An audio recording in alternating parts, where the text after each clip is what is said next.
लेकिन समाज का पोषण करने वालों की ताकत बहुत बड़ी होती है। समाज का पोषण मतलब होता है उनकी आध्यात्मिक प्रगति, उनकी वैचारिक प्रगति। और ये कार्य जो ब्रह्मदेव जी महाराज कर रहे हैं, इस कार्य ने हमको यहां तक खींचा है।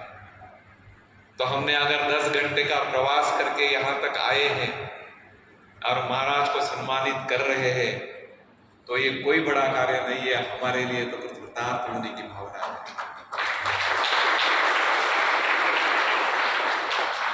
आज का ये कार्यक्रम राजस्थान केंद्रीय विश्वविद्यालय के लिए नहीं, बल्कि ये मेरे लिए भी अत्यंत महत्वपूर्ण और गौरव की अनुभूति करने वाला क्षण है, क्योंकि आज मैं भारत की सांस्कृतिक धरोहर का एक साक्षी बन रहा हूं,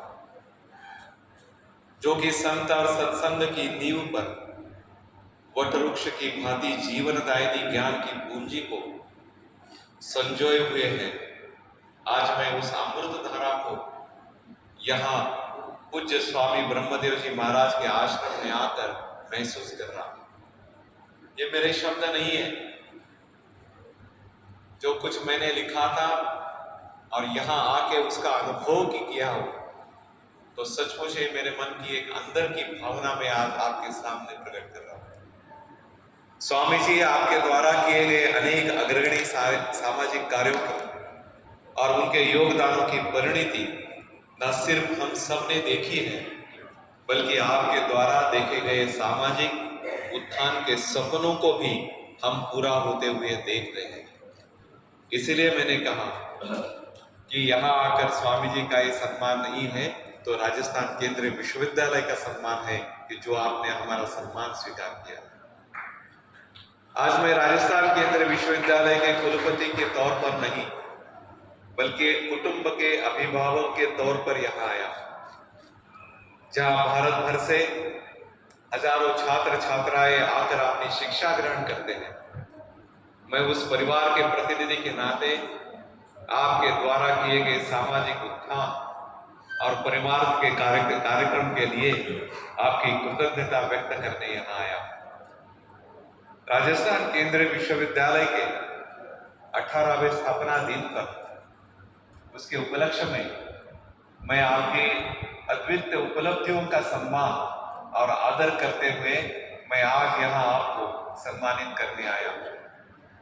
राजस्थान केंद्रीय विश्वविद्यालय ने, जब मैंने 2022 में इसका पद ग्रहण किया था, कुलपति के पद का, उससे हमारे विश्वविद्यालय ने एक निर्णय किया था कि आपके शुभ आशीष से मैंने जब विश्वविद्यालय में दायित्व का ग्रहण किया था, तो हम सब ने एक तय कर लिया था कि हमारे विश्वविद्यालय में कोई भी बड़ा अनुष्ठान करेंगे, कोई भी बड़ा कार्यक्रम करेंगे, हम अपने पूज्य आदर्शों को अवश्य सम्मानित करेंगे। और स्थापना दिन के दिवस पर हम राजस्थान राज्य में भारत सरकार ने जिनको पद्म विभूषण, पद्म भूषण, पद्मश्री ऐसे पुरस्कार दिया है, उन सबको हम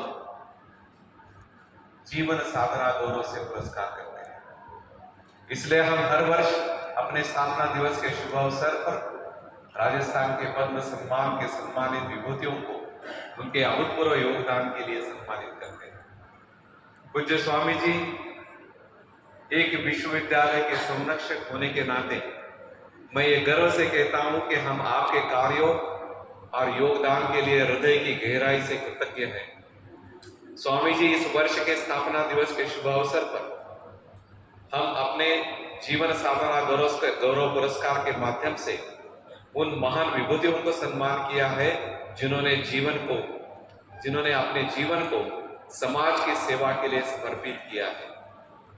स्वामी जी, आप न सिर्फ एक महान संत हैं, अपितु एक कर्मयोगी, आप एक युग दृष्टा भी है, जिन्होंने अपना पूरा जीवन दिव्यांग बच्चों और छात्रों के जीवन को सुदृढ़ और सुगम बनाने के हेतु समर्पित किया। अंत में मैं आपसे विनम्र निवेदन करूंगा कि कृपया इस सम्मान का आप हृदय से स्वीकार करें। ये मेरे और समूचे विश्वविद्यालय के सभी छात्र छात्राओं के लिए अविस्मरणीय क्षण होगा। साथ ही ये हमारे विश्वविद्यालय की गरिमा और प्रतिष्ठा को बढ़ाने में अत्यंत हितकारी होगा। और मैं इतना ही आपसे आग्रह करूंगा कि जितना जल्द हो सके उतना विश्वविद्यालय में पधारिए, विश्वविद्यालय में एक दिन ठहरिए और हमारे छात्र छात्राओं को आशीर्वाद दीजिए। आपके तपश्चर्या से जो आपके शब्दों के पीछे जो एक ताकत निर्माण हुई है, उस ताकत का एक आशीर्वाद हमारे छात्र छात्राओं को दीजिए। जो यहाँ के छात्रों को मिलता है, तो मैं भी चाहता हूँ कि मेरे भी छात्रों को आपका आशीर्वाद मिले।